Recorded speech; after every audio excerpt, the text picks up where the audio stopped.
StreamYard. Stream is live. Oh my gosh. That was weird. All right. Now we're live.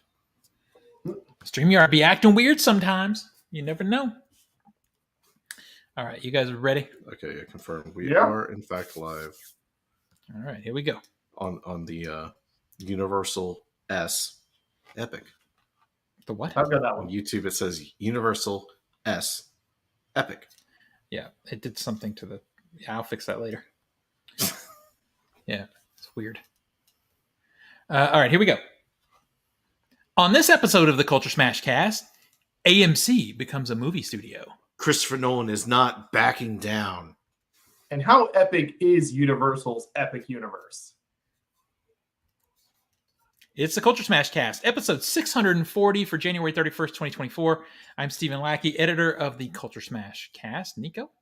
Nicholas Qualls, contributor to Culturesmash cast. Zach, I'm a dumbass, but I'm here. True. I do things. I see things, I know things, and I do things. I think that's questionable. That's questionable.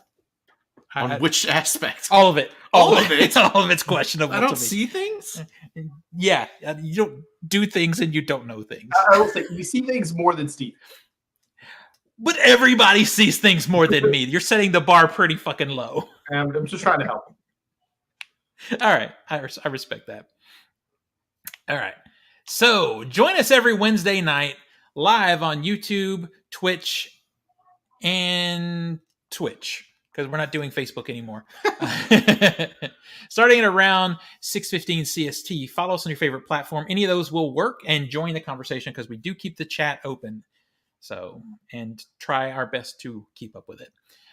Special thanks to Skinny Mixes for supporting the Culturesmash cast. Skinny Mixes are coffee and dessert syrups that are 0 sugar, 0 calorie, and 0 to 2 carbs.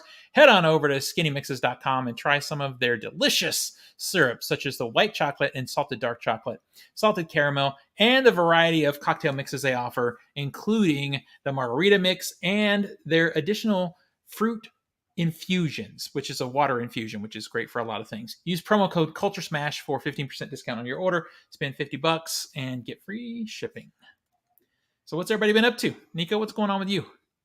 Yeah, just family stuff, baby stuff, the same old. We can get to it later, but I did see Poor Things over the weekend, which yeah, we can talk about that. Fascinating movie. And that's probably the long story. Zach, what about you, boy? I got a new bed. Yes, you did. Yo, we are king bed now.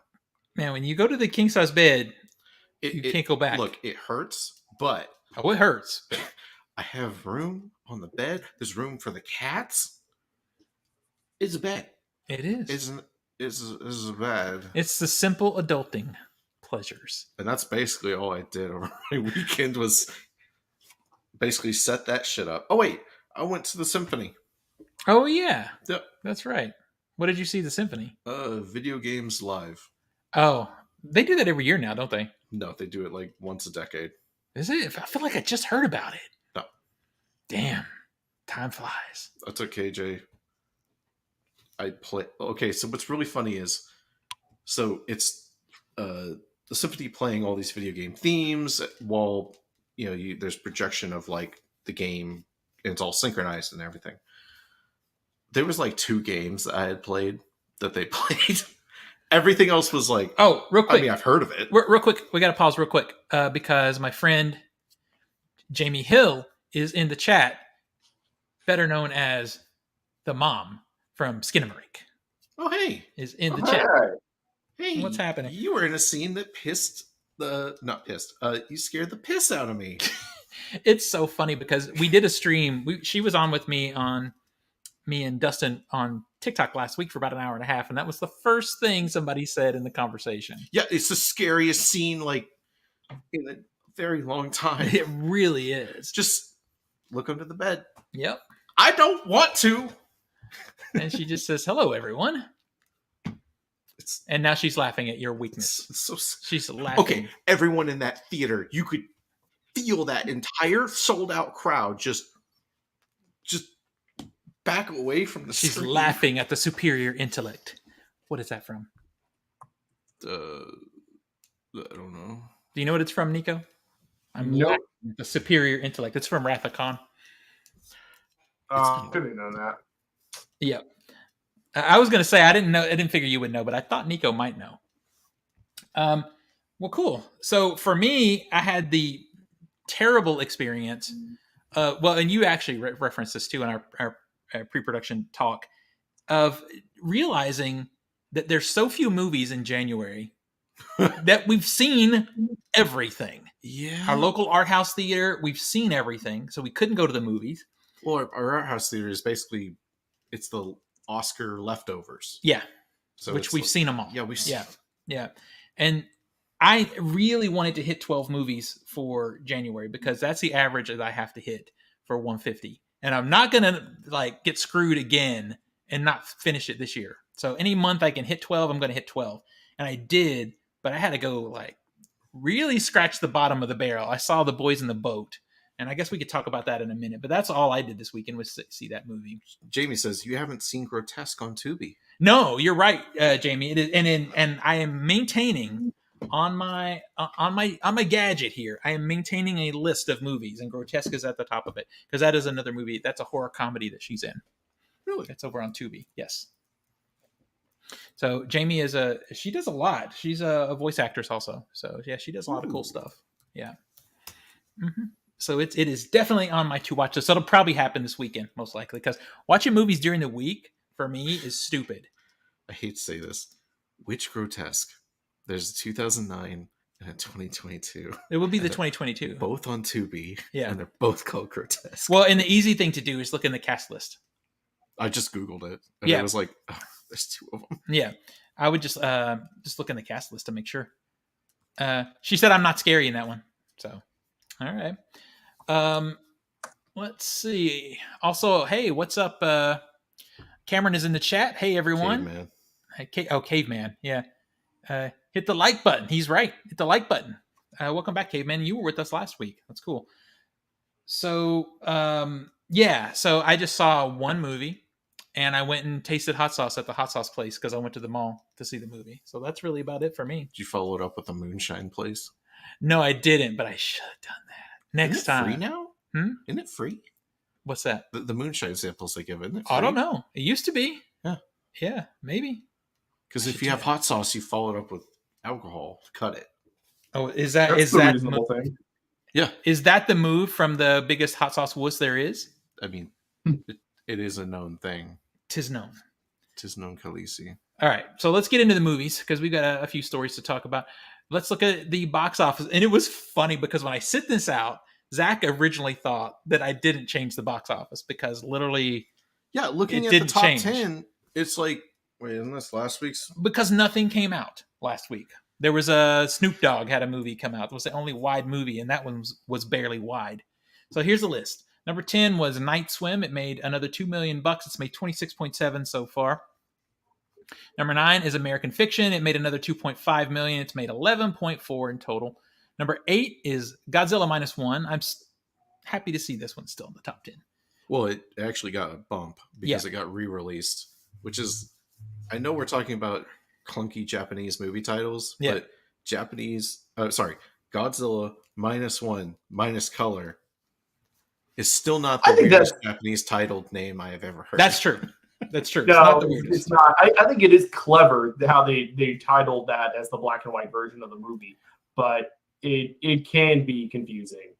Perfect example is I do these live streams all the time over on TikTok, and it never fails that someone asks me to watch Paprika, and I'm like, just based off the name, I don't care.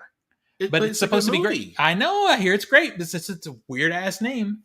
So anyway, Godzilla -1 made 2.7. It's made 55.1 so far. I know. You're missing out on a good movie. I'll watch it eventually. Number 7 is Aquaman and the Lost Kingdom. It made 2.7. It's made 118 so far.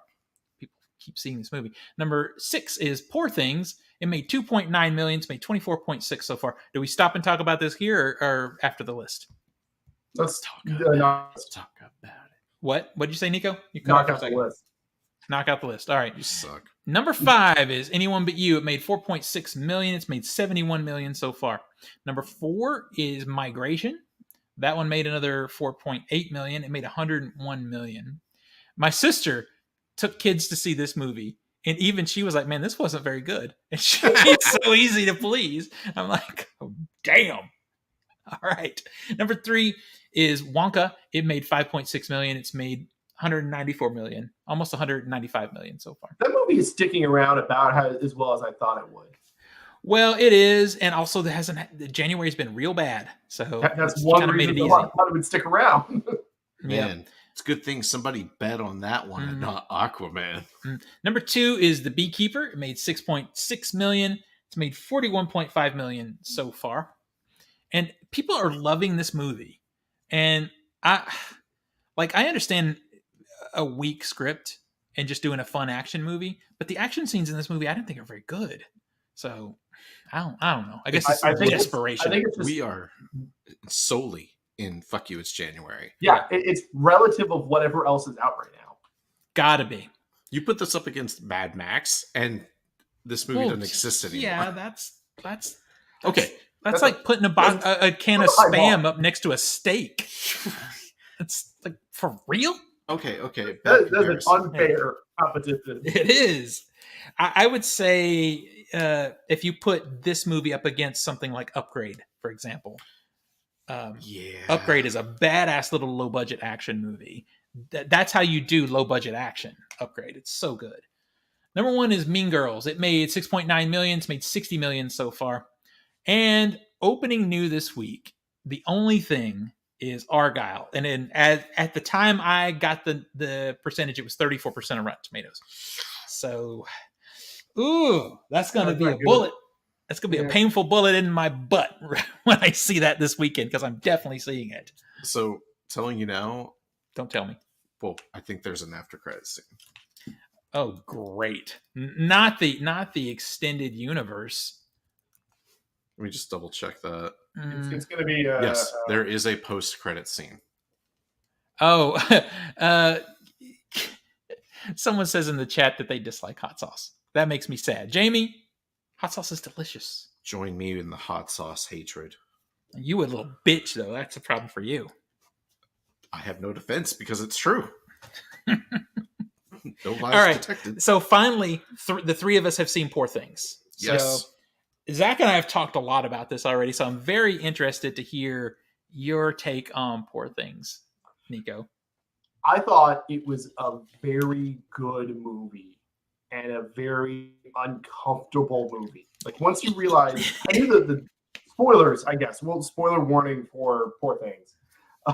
But once I knew the basics going into it of Emma Stone's character essentially being a Frankenstein-esque creation. Okay, good. Roll into that. But once you learn about like how she is actually created and the whole mother-infant dynamic there, and realizing all the things that happened to her, especially in the early parts of the movie, are happening to an infant, essentially, or it is her super aging is happening, kind of toddler and so on. And I'm like, I just got an infant a year ago. This is super uncomfortable for me as a father. It really is. Well, also, real quick, Avocado Antics in the chat says, Poor Things is wild. And wild is great. Wild is a perfect word for it.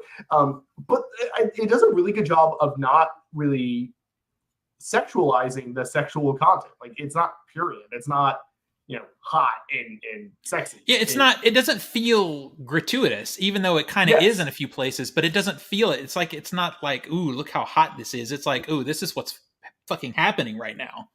There's never just stuck in the room. What? Go ahead, Nico. You're just stuck in the room like there's two kids watching their father teach them how to fuck. Yeah, it does kind of feel that. There's never any bit where it feels like the movie is trying to turn you, the audience member, on. Like, you are not supposed to get hyped up on Emma Stone in this movie. And there's some scenes, like the self-discovery aspects of this movie. God damn it, that scene. When she just takes the apple, I'm like, not the apple! What are you doing with not the apple? Dude, when it was amazing with an audience because you can literally hear the audience like just squeeze up. realize you can hear them realize what's going on, and it just everybody contracted. It's like, Yeah, oh their god, this skin- is so cringe. their It's so- skin just Yeah. stretching. This was definitely pretty special moment to see this movie in the theater, just because. Yeah. Nico, did you have an audience, or were you pretty much by yourself? Yeah. No. It was definitely an audience. It wasn't a packed theater, but it was definitely, you could hear the reactions of everyone in there when Shifting in their the seats. apple happened.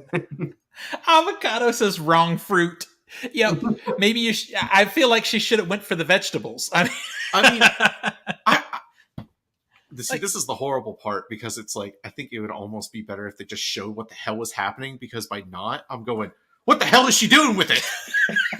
How does that work? Is it the whole thing or just? Yeah, exactly. It's like you wanted to stick a stick in it, like a caramel apple or something, so that like she could hold on to it. So it's interesting as a movie, though, because I've seen some people say, and it made me think about it in this way, that Poor Things was a better coming of age feminist realization than Barbie. Agree. And I feel like the more I think about it, the more I agree. And I didn't think about it necessarily in that way when I saw it. Because it's more subtle than Barbie, that doesn't have a sequence where somebody literally gets on a box and explains to the audience the main theme. Yeah. The one counter I would make to that is that there is a good argument for accessibility, because Poor Things is not going to be fun by the mainstream audience. Yeah, true. And also, Poor Things, Barbie is a movie that was specifically trying to lean into kids a little bit, where Poor Things definitely is not for kids. So no. Dude, if you take your kid to Poor Things, you're fucked up. You're fucked up. Yeah, you're fucked up. But yeah, thinking about it in that way, it's just interesting because her part of her coming of age or coming to realize herself and her body and all that stuff is she fully realized how men treat women. And that is hugely impactful in this movie, but done in a more subtle way. And it's weird to say that in a movie that is definitely not subtle, because Poor Things is not a subtle movie. I want to punch that baby. I want that as my text ringtone. Let me see. Just making sure there's nothing else additional. Just the wrong fruit. Okay. Avocado Annex says 100, like is in regards to like she's agreeing. Better. Yeah. But yeah, it's so Nico. Let me ask you this: would this movie have impacted your top 10 list? Yeah, I didn't. I know it would have impacted the list. I didn't go and re-edit my list afterwards, but yeah, I don't think that's fair to do. Yeah, I don't think that's fair to do, because the way we do our lists of what we've seen up to the moment where we did them. Well, so true, but I didn't like go look at my list and go, where would I have put this in it? Is what I mean. And but yeah, it definitely probably would have impacted it, because I thought it was definitely an entertaining movie. It was a moving movie. It does make you think. You laugh both because it's legitimately funny, but also because there were just so many moments that are uncomfortable that you can only laugh to deal with it. And it is a very well put together movie. Like, just design wise, it looks cool.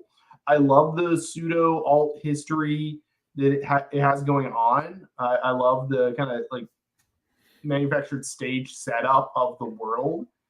It feels like it has almost some Wes Anderson aesthetics to it, but not as flat. And that's fascinating, because now that you say that, it's like Wes Anderson in a fever dream. Yeah, in a lot of ways. Yeah, there's this like wonderful, almost steampunk, but just a barely touch on it. I feel like you see more of that in the Willem Dafoe character somehow. Yeah. But yeah, I could, not just his face, but his clothes and everything has that sort of steampunk vibe. And I forget which city they were in at the time, but there was one where it was a wide shot and you see the like the blimps in the distance in the sky, and there's one that's just shaped like Saturn for some reason, and it's I think when they were the place before Paris had a lot of like when they were in Portugal, when they were in Lisbon, they had a lot of like rail lines just going through the city. It's like this is so cool looking of a place. Absolutely.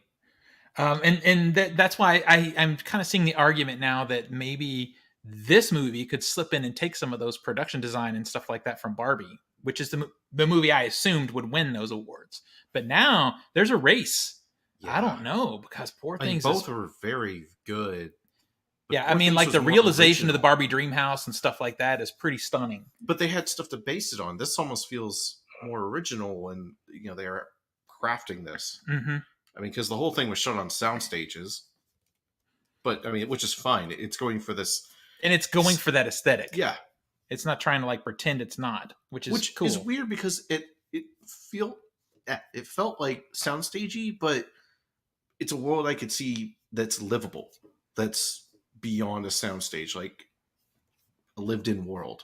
Yeah, while still being stylistic. But I feel like somehow that actually is due to the characters, because they own it so well. Mm-hmm. If the acting wasn't as good as it is, it wouldn't be you wouldn't feel that as much, I don't think. No. But also the stuff that they put in the soundstage is so much better than what it could have been. It could have just been a green screen, or they could have done the stupid Mandalorian thing and shot it up against that giant which projector. They did for some scenes. But they didn't hide it. It was stylistic in a way to where like when they're on the boat and they're walking on the decks, mm-hmm. that's the void. Mm-hmm. But it works. They went for they owned it. Is what I mean. They didn't try to like pretend. Oh, you're in a real world here. No. Well, they use it to amplify the sets. Like doing the boat scene on water, like building the boat that they used would have been costly for one. Mm-hmm. So they used the void technology and the CGI when they had to in areas where it just didn't work to do practical effects. But everything else they did practically where they could. Yeah. So Willem Dafoe's performance was excellent as usual, and everybody's performance was so good in there. It's just that Emma Stone is so good. Man, she is really good. She's so good in the movie. And if you're like, okay, gun to your head, who's the better performance, Emma Stone or fucking what's her name from Killers of the Flower Moon? Lily Dude, just pull the trigger. Yeah, Lily Gladstone. It's like just pull the trigger, man. So oh god. That hurts, and it's gonna hurt. And it's gonna hurt when one of them wins and the other one doesn't. It's gonna suck. Can we just split it? Can we just please split it? But it'd be worse if neither win it. And that would piss me off way more if neither one of them wins, because one of them has to win. I would probably toss one of Steven's chairs. And you want to know what also is kind of sad is this is like maybe a career best performance by Mark Ruffalo, and no one's talking about it. What are you talking about? He's nominated for an Oscar. I know, but he's not in any conversations because Emma Stone is just so transformative. I mean, and I had this whole discussion the other day with somebody about who would win like those types of awards, and it really is a transformative thing. They're looking for someone who disappears into the role. And that's why Margot Robbie did not get nominated. No, it was Margot Robbie the whole time. Well, and also, if you say, Margot Robbie is Barbie, she's perfect, well, then she's not transforming herself. If the movie literally says casting Margot Robbie might not be the best choice for this role. Yeah. And then you look at Emma Stone, and she becomes something completely different. And then her at the start of this film versus her at the ending, it's acting wise, different characters. Yeah. That whole process throughout the movie of aging, essentially, of like growing from an infant to an adult is phenomenal. And just really the vocal cues alone that she has to deal with are amazing. But it is really easy for that to overshadow every other performance. Like Willem Dafoe, he gets prosthetic work, so that's going to stand out too. But you're right, Ruffalo. This could very well be Ruffalo's best performance ever. He's disgusting in this movie in a way that I don't know if I would have ever pictured Ruffalo being that kind of a cat. Exactly, and he's really good in it. And there is a series of videos. I think you can see them other places too. I watched Variety does this really cool series where they take actors and give them sort of talking points, but not questions. Just here's what we kind of want to hear you guys talk about with each other, and just let them talk. And Ruffalo and Robert Downey Jr. do it together, and Robert Downey Jr. is fascinated by the level of nudity that Ruffalo had to do, and the conversation is hilarious and just cool. So I recommend going and finding that actors on actors series that they do and listening to them talk about it, because Ruffalo's reactions to it are really funny. It's Because a it lot. really was a stretch for him. It was a lot. It was a lot. I'm glad you saw it. Did Tina see it? No, she didn't get a chance to saw it. She will eventually, but I don't know how urgent it will be on our timetable. But Mhm. no, I got to see it on the weekend while she had baby duty, because I watched Evie while she had a book club. So tit for Oh, tat. that's right. Yeah, the swap. The swap. Yep. Well, that's awesome. I'm glad you got to see it in the theater, because I really think it's such a weird and interesting movie. It's fun to see it in the crowd. I've been thinking about Yorgos Lanthimos for a hot minute after seeing this movie. What is my favorite movie in his catalog? Because I pretty much like everything. The favorite. The favorite is, I almost lean to the favorite, but is it because it's the better, or is it because it's just so approachable? Because the favorite is his most. I watched it twice in one day. I know, it's so good. It's so good. So for me, I love Poor Things, but it's still probably the favorite or Killing of a Sacred Deer, because I love that. I think the favorite works for me. Like Zach said, he watched it twice in one day. I think it's the rewatchability of that movie helps a The lot more. writing, the acting. Like this the one, only thing the favorite does worse in regards to Poor Things is use of wide angle lens. Yeah. yeah, But Which I feel like he was testing. I was going to say that's a you thing more than anybody else thing. Look, there's some shots of Poor Things to where, like, it's like a peephole. Yeah, I know. It's Which beautiful. I'm curious how the hell that's going to work at home. Yeah, it'll be interesting to see. Because on a big screen, it looks fine. normal. Yeah, but it's great. We'll see when we get that 4K. How does it look on your fucking phone, David Lynch? Oh, not the David Lynch. All right, we should jump into some stories. We've got a few here. All right, so shit. So it's me first. Yeah, it's you. What the hell? I don't do stories. I'm doing Tina. Our fuck it, we'll do it live. Yeah, I did read through the story. I did more than you do. I did do that. I read sort of prepare a paragraph of mine. Yeah. So Tina's not with us because what is she doing tonight, Nico? I forgot. Baby stuff. That's right. All right. So AMC Theaters is continuing its foray into the distribution business following the Taylor Swift Eras Tour film and the Renaissance film, the Beyonce movie. I have so many thoughts about this. The world's largest cinema circuit revealed Wednesday it has pacted with fifth season to release the Matt Damon and Ben Affleck produced documentary Kiss the Future in the U.S. The acclaimed film chronicles the vibrant underground music scene during the siege of Sarajevo and U2's involvement, culminating in their concert in 1997. Unlike the Beyonce and Swift concert films, Kiss the Future will play exclusively in select AMC locations. The film, which will receive a full theatrical run beginning February 23rd, will stream later this year on Paramount Plus. So this is a partnership between Ben Affleck and Matt Damon's company, AMC, and Paramount, which, who knows, maybe Paramount will be owned by HBO or Warner Brothers pretty soon. This goes more into who directed the film and that kind of thing, but I'm less interested in that part of it. I'm more interested in discussing this whole distribution thing. Let's see, Kiss the Future featuring U2's Bono, The Edge, and Adam Clayton, journalist.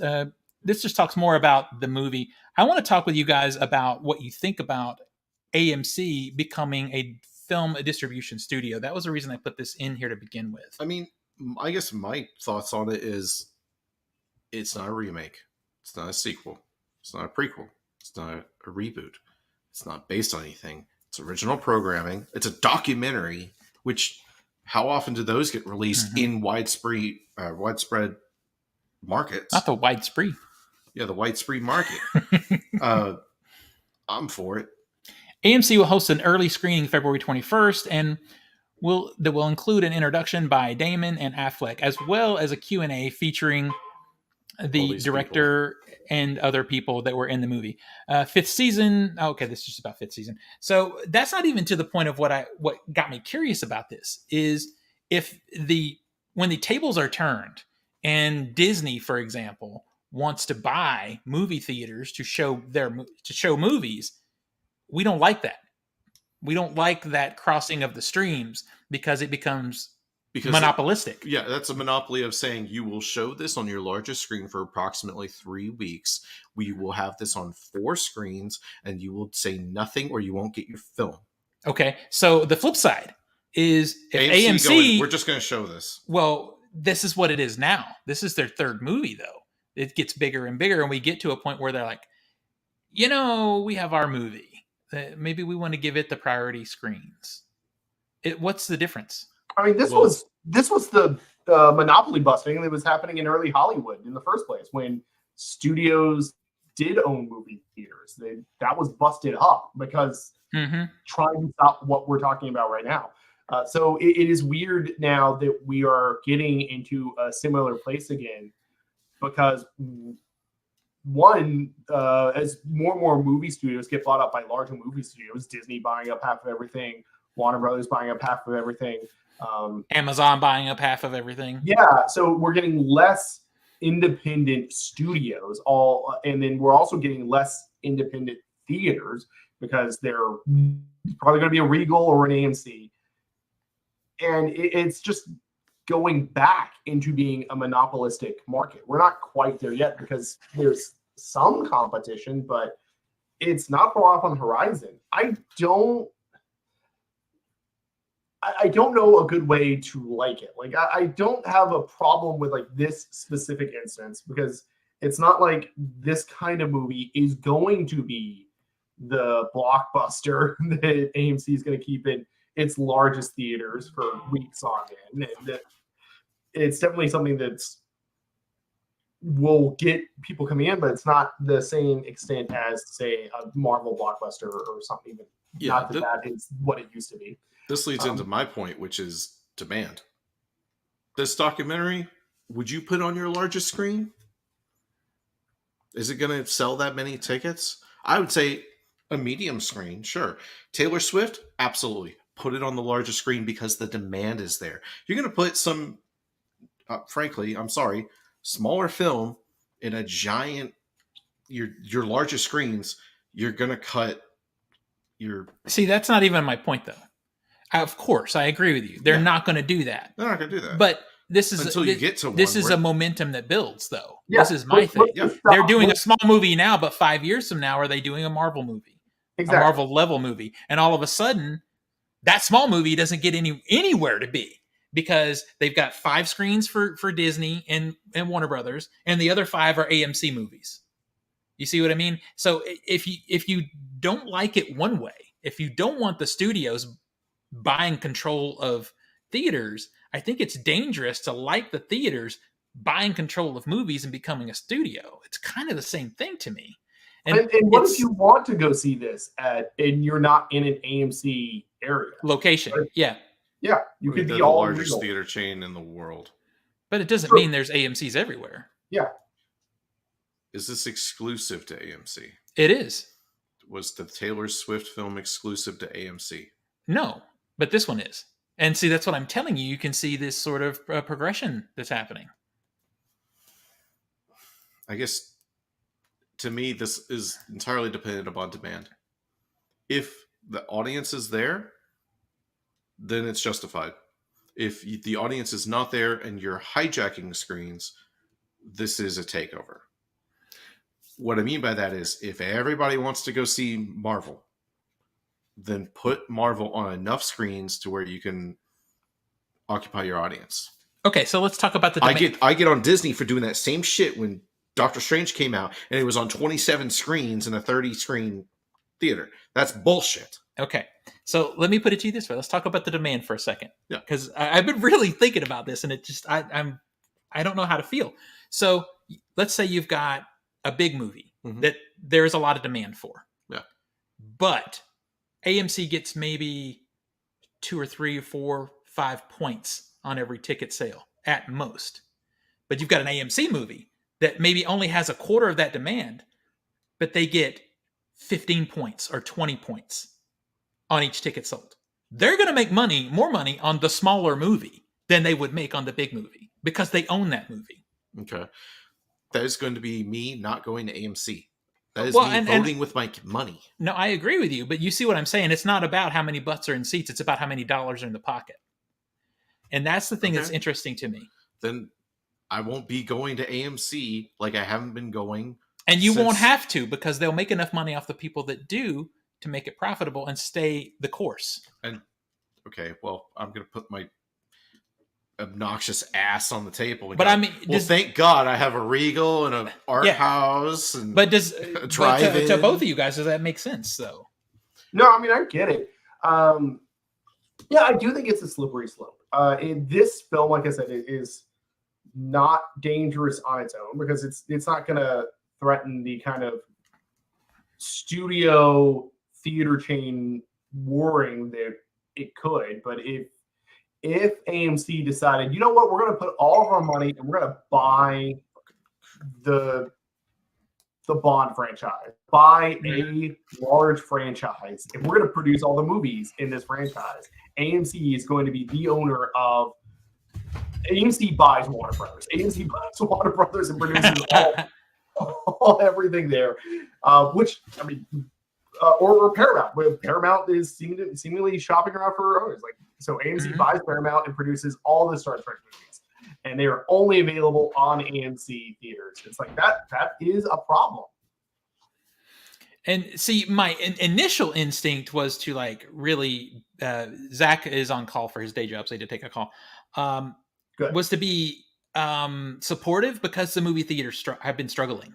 You know, it's just since before pandemic, really, but since pandemic in particular, the theaters have been struggling. So if they can find a way to sustain themselves and like be profitable and keep the theaters going, like my initial instinct is always like, yeah. And the Taylor Swift deal, I guess it didn't register as much with me because I guess maybe I didn't think of it like a movie. It was more like an event, you know, and anybody can rent theater space. Anybody can do that.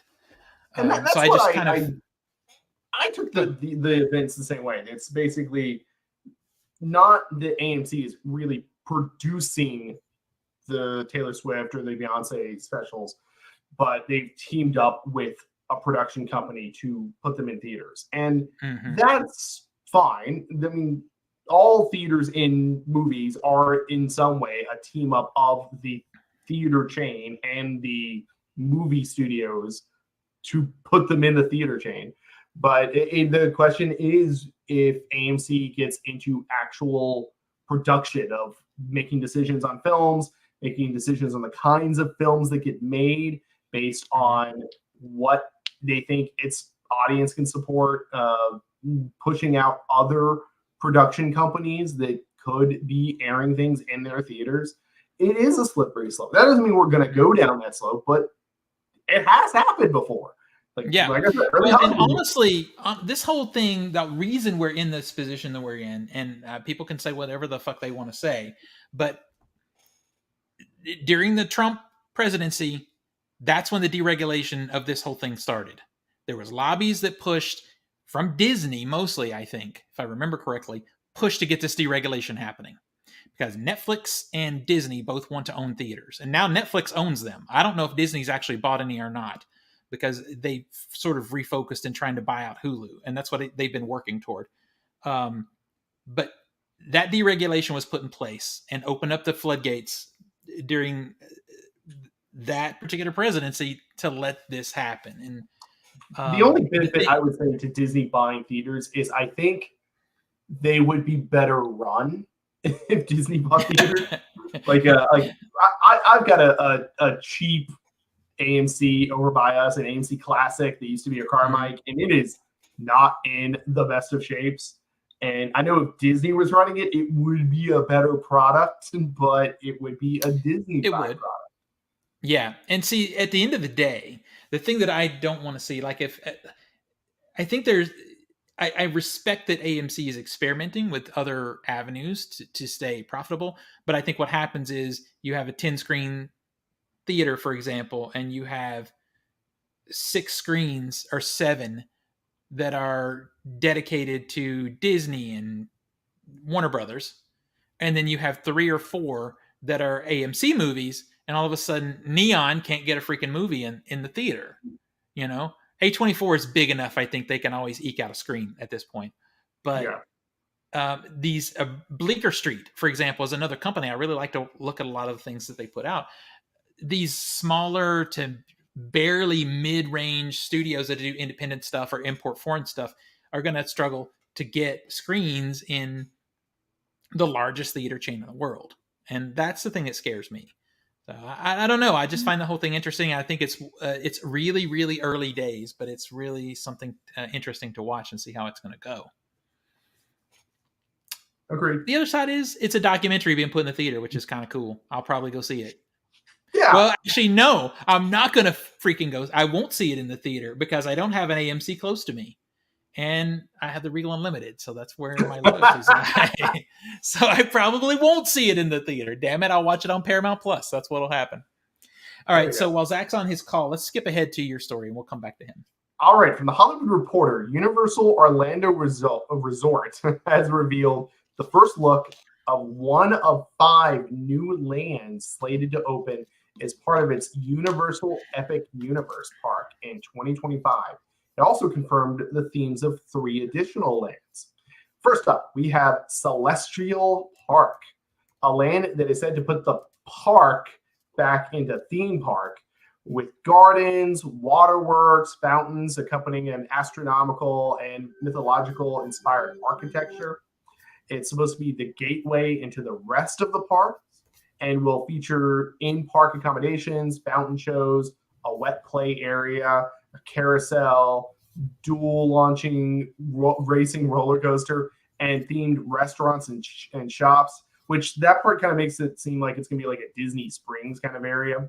It does have that kind of vibe. Yeah. Mm-hmm. And the park is also going to include the new Universal Helios Grand Hotel, which is a 500-room resort. The other parks will be previously announced and already opened Super Nintendo World.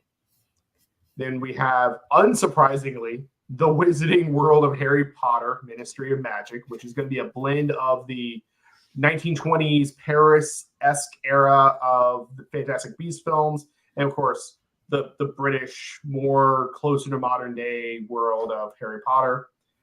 The one I thought was a surprising pull is How to Train Your Dragon, Isle of Berk, which is neat, but I would not think that How You Train Your Dragon franchise would warrant a whole realm of its own in this. Basically themed around the Viking-esque world of How to Train Your Dragon and rides featuring dragons. So you can probably picture what that is. And the other... Whoa, we lost you. With encounters featuring experiments by a Dr. Victoria Frankenstein and a shadowy landscape home to monsters and myths and the classic Universal monster films. This is all part of a strategy from Universal Destinations and Experience to increase week-long vacations on site. Definitely going for those people that like to stay at Disney for a week going through all the parks. Featuring more than 50 attractions, entertainment, dining, and shopping experiences. It's the newest of now 4 NBC Universal theme parks in Florida, with the others being Universal Studios Florida, Islands of Adventure, and Volcano Bay. It's supposed to also use high-tech facial recognition software, photo validation technology, and also robotic drone technology. So they're going for definitely a high-tech, very immersive theme park feel. Yeah, so I feel like their most successful park that they have right now is obviously the Harry Potter stuff, and it's easily the most immersive. Like it, I think in a lot of ways tops anything that Disney even is doing as far as the immersion outside of maybe what's happening in the Avatar park that Disney has. I haven't seen that park, and it looks like it's pretty immersive too. So I feel like they're really trying to trade on that, which is great. I mean, I'm happy for that. I was kind of agreeing with you. The How to Train Your Dragon one, it's kind of been known for a while that there was a How to Train Your Dragon park, but I know those movies are good. They're good movies, but I just didn't know that IP was that popular. Well, they are. I mean, I guess so, because they're also making a live action version of the movies. And maybe they're betting on that a little bit. That's true. Casting was announced recently. Interestingly enough, the carryover from the animated movies is Gerard Butler's character, who plays the main character's dad, is also going to play the same character in the live action movie. And I guess the other side of it too is like it's dragons. So even if you don't really know the movie, it's a park with flying dragons in it. Yeah, who's not going to be down for that? I feel like it kind of does remind me of Disney didn't like make an Avatar park. It just added Avatar into the Animal Kingdom park. Yeah. But it is a huge aspect of it. And despite the technological innovation of the first Avatar movie that really made it a powerhouse in box office and staying power, but the movie itself isn't that remarkable. So, and the fact that Disney went all in on Avatar is going to be this huge cultural cachet that we're going to dedicate billions on these ride and experience. Maybe that's kind of the same idea that Universal is going for with How to Train Your Dragon. There's enough of an environment built in those movies, just like there's an environment built in Avatar, that they can easily map that onto an engaging theme park. I guess that makes sense, because if I've never been, like I said, but if I went there, I would really want to see that area of the park, not because I like the movies, because I don't, but the environments in the movies are cool. Yeah. And it sounds like the technology that they use in that area of the park is really cool. So I would want to see it. It is cool. That ride, but like the main Avatar ride, which is essentially like Soarin', but you're riding the flying creature, is super cool. Like it is a thrilling ride and worth the wait on it. So I think it does work. I think that's probably helping Avatar have more of a staying power than, say, The Way of Water did. You know what? If you're listening to this later, I'm running in, with the volume turned down, the promo video that they released yesterday. It's what's amazing to me is how involved in this that Steven Spielberg is, and I think he adds a lot of credit, like a credibility to it, as far as it being the ride the movies thing, because he's always been big into the Universal theme parks, and I love that he's still heavily a part of it. I didn't know how to quite take that. I was kind of the other way, because Steven Spielberg is like in the tail end of the promo video. Like they wait until they like go through what all the parks are and everything, and it's Spielberg comes in. It's like, these parks are awesome. They're great to create and all that. And it's a great speech, but the fact that it's so at the tail end of the video makes me wonder quite how much, as a creative consultant, he actually has. What's the closing act? New parks that aren't using his IP. Like, that's the fascinating thing. You know what I would have done if I were Universal and working with Steven Spielberg? There would have been a Jurassic Park in this land, just flat out. I mean, there's a big Jurassic Park area already in the main park, but yeah, I think there's probably some other IP that they could take from Spielberg. I think they should bring back Jaws and do something cool with it. Yeah.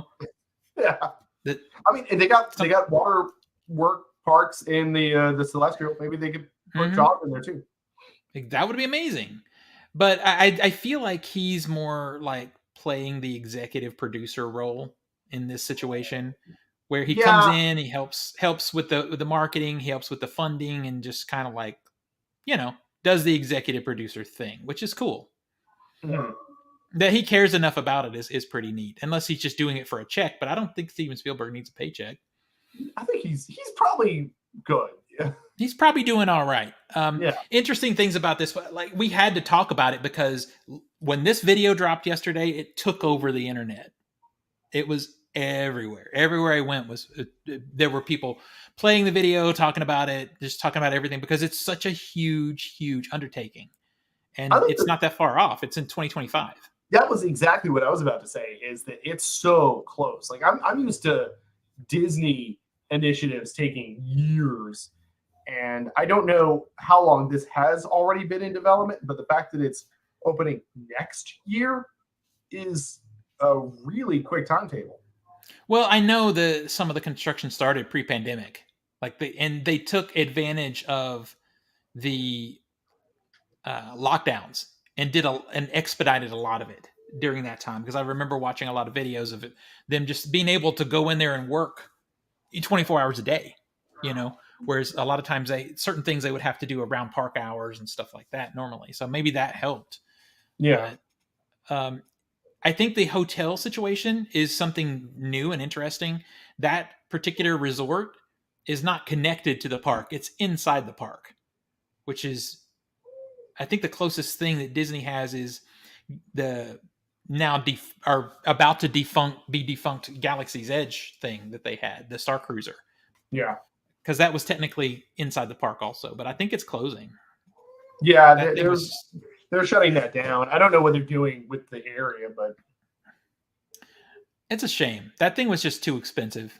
I really want to see the inside of it. It was too much money. I think it was too expensive and too intimidating. Like super fans may go all in on it, but how immersive you essentially role play in that experience and the cost you spend for it, as opposed to most people just wanting to go stay on Disney property and then go into the parks. It's the most expensive dinner theater of all time. Exactly. Yes. And that didn't work out so well. I'm pumped for this. Like some of it, like the How to Train Your Dragon section, for example, is going to be a park that's like kind of like how I feel about Harry Potter. Like I'm not the biggest Harry Potter fan, but I love that part of the park. I love the Harry Potter areas of the park. They're just so cool. And I feel like How to Train Your Dragon is going to be that too.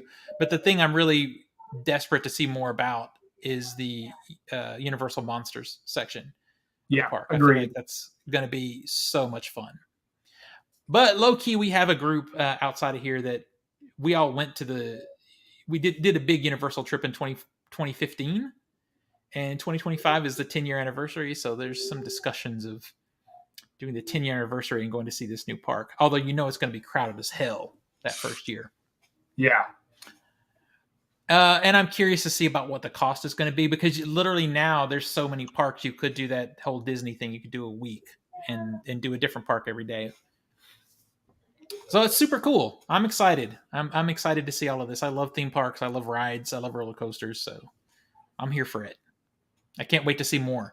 The thing that I'm happy about is the Super Mario World opened first in California. We're getting it later, but what we're getting is much bigger than what they got in California. It's a much bigger land. Oh, there's just more area. There's just more room, in Florida to spread out than there is in California. So we're just getting a bigger land, so there'll be more places to see and to walk, and probably more restaurants, because there's always tons of those. But I'm curious. I can probably find this out, but I know like how expansive that like the land that Disney owns in Orlando is. Like they still have like maybe 4 times the amount of space the parks take up as undeveloped land that they can still use. So like there's no problem. But I'm curious how much Universal owns out there comparatively to what they're using. Because I mean, this is a new park. It's not redeveloping what they have. Yeah, this is all new build. No, this is all new build stuff. And interestingly, in a couple of parks, they still have sections that need to be redone. Like, what was that show? There was a show, Fear Factor. Fear Factor. They still have a whole Fear Factor like arena and stuff where they used to do the show live in the park. It's still there. Just nothing is happening with it. It was a COVID break area when they were open during pandemic, where you could go and spread out. And they have a Poseidon Adventure thing that closed. So they still have stuff inside the park to develop out. So it's interesting. Well, maybe this will siphon people away from those areas so they can develop them They can more. actually do it. Yeah. So anyway, we'll just keep an eye and see what other cool announcements they make, and see how it goes. But it's really cool. Well, Zach is still on his call, so Nico, you want to read his story? You'll do it better than me. Sure, I'll do it real quick.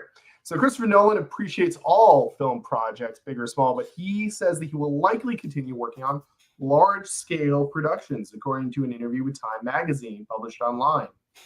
Nolan said that some of his recent favorite films are smaller scale dramas, including cited Past Lives and After Sun.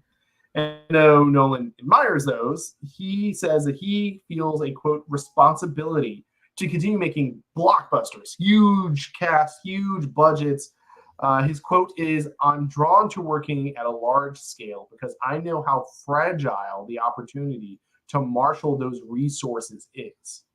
And he continues, "I know that there are so many filmmakers out there who would give their eye and teeth to have the resources I put together. And I feel I have a responsibility to use them in the most productive and interesting way." He has a responsibility to buy an airplane and crash it into an airport. He sure does. He does. When I saw this article and his quotes, you know what the first thing I thought about was What? when James Cameron won the Oscar and he said, "I'm the king of the world," and people took that so out of context. It like changed the way people felt about him. I don't think this is quite to that extreme because people already think that Christopher Nolan is pretty elitist to begin with. But I think there's a point to what he's saying. I think people lost their minds and got so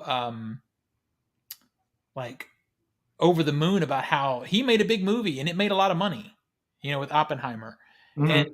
I think his kind of his point is there's a few filmmakers that can actually do that, and him and Spielberg and a few others. And if they don't do it, people will forget and they'll just lean into CGI movies.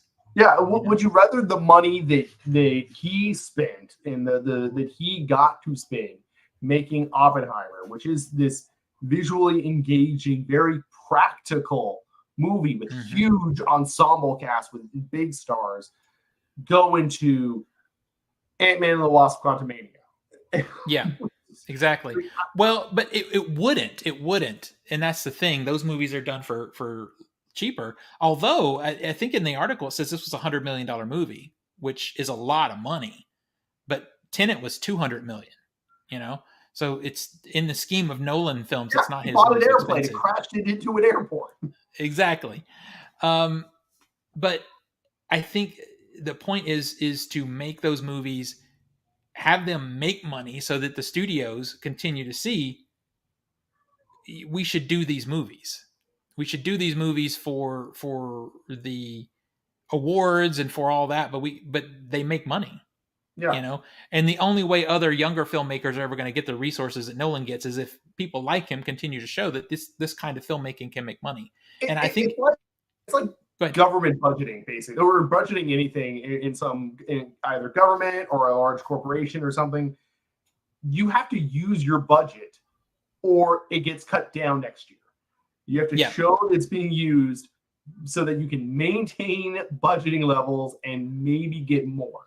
And if Nolan doesn't use his budgets, if he doesn't make big blockbuster movies, he's not going to get to make big blockbuster movies the next time. That's a pretty brilliant comparison, actually, to the government money. If they don't spend all the infrastructure money, then they won't get any next year. Yeah. The only flip side of it is it's more of a risk for him, because if he spends all the money and then the movie doesn't make that money back, then there's a whole new problem. Now with Oppenheimer, we're lucky because it made nearly $1 billion on $100 million budget. That's pretty incredible. But yeah, I see. I take his point in that way. I can't help but think he just comes off so aloof. Well, I think it is also there is kind of a self-confidence that he should have at this point about he can do this. Like, yeah, a Spielberg could do this. Like very few other directors that can command Hollywood to move at their whim because they've proven that they know what they're doing. Like you get the director that basically created the modern Batman and also Interstellar and Tenet and this and Oppenheimer and just like all these huge Dunkirk, all these huge blockbuster movies. They're also very relatively intellectual. And also making money. It's like, yes, he gets to have the self-confidence of I have a gift, both creatively, but also in terms of the resources that he can now command. And he has a great power and has a great responsibility. Not the Spider-Man quote. I should have known that was going to happen. Yeah, I paused. It's like I gotta go down the road. It's right there. You started. You got to finish it. I just thought that was an interesting perspective and true. It's just always funny to me. Like I said, he just comes off so elitist, but I mean, like you said, it's deservedly so in a lot of ways because he makes great shit. All right, let's talk about what's coming out this week physical media wise because there's some good stuff. Thanksgiving is out on Blu-ray. The Conan Chronicles. I need to get this. This is a new 4K box set from Arrow that has both Conan movies in it, but then also Conan the Barbarian, Conan the Destroyer, both out in box sets individually if you don't want them both. Trainspotting is out in a new 4K digipack, which looks really cool. Silent Night is out in Blu-ray if you want to waste your money because I hear the movie's terrible. Cutting Class, that is actually a 4K. I forgot to put that in there. And then The Prophecy, 1, 2, and 3 in a box set, all in 4K. Of course, that has to come from Vinegar Syndrome because they like to put out, the garbage. Except the first. I like the first Prophecy, to be honest. I have not seen Conan the Destroyer. I've seen The Barbarian, the first one. I've not seen the second one. It's all right. Yeah, that's pretty. The reason I never rushed to it is like the usual response is like the first one's the good one, the other one's okay. So the set looks really good. It's beautiful. It's beautiful. And it's not that it's bad. It's just, it's all right. You've got the first Conan movie, which is good as those movies are going to be. Then you have the second one, which is more like on the level of like Beastmaster. And then you have Red Sonja, which is way worse. So yeah, Red Sonja is an interesting one because like Schwarzenegger is in it. Essentially playing Conan, but never titled Conan. He goes by a different name, and I forget what it was, but he's essentially supposed to be Conan because Red Sonja spun out of Marvel's Conan the Barbarian comics. But, the only thing I could figure is if it was a licensing issue or something. I really want to dig into like that kind of licensing stuff because like Marvel in like the 80s and maybe early 70s had the Conan the Barbarian comic license, and they had a very long run in Conan. They spun out Red Sonja from that, so they made Red Sonja but don't have the license to Red Sonja because Red Sonja had moved to other publishing companies. Like Conan eventually came back to Marvel and then left and I think Titan Comics now, while Red Sonja I think is Dynamite published right now, but it's really goes back and forth. It's crazy. And then who has who sold the movie rights to the studios that have it at the time they owned the publishing rights? Because who knows? Yeah. It's kind of crazy. But yeah, when you watch Red Sonja, it's just essentially Conan. You just don't ever say his name. Imagine if the set had the Jason Momoa Conan the Barbarian movie. Hey, that would be fine with me. That movie's really bad, but I'm a completist. I'm such a completist that I very nearly bought a copy of Escape from LA on 4K the other day. No one needs that movie, but I have Escape from New York, so I kind of wanted it. But I didn't buy it because I know I'm not going to actually watch it. I wouldn't watch it. So. I would get it if I had a set with the Escape from set, but I don't need it on its own. Yeah, true. That would be more enticing if they did do that. All right, let's bring this baby to an end. I guess Zach's going to be stuck on the phone. Where do we find you on the internet, sir? You can find me at nicholasqualls.com. Have my links. Blue Sky is the social media of choice these days.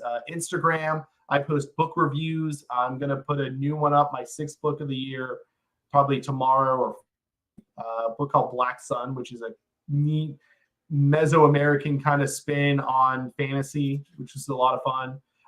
Very topical. A couple of weeks ago, I read Ringmaster, which is about Vince McMahon. And if you're following wrestling news, and particularly Vince McMahon news recently, it's a really good book to kind of figure out the whole story of what's going on. That's fascinating because I didn't know you cared anything about wrestling.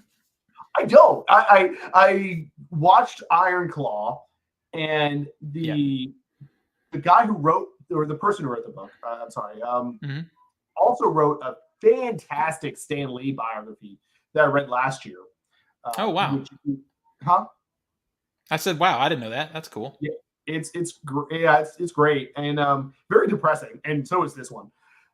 And the friend of mine that recommended the Stan Lee one also recommended the Ringmaster because he was like, this guy wrote these 2 biographies, they're really good.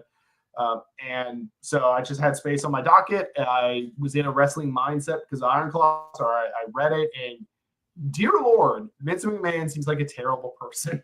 He really does. What little I know, he seems like a terrible person. Yes.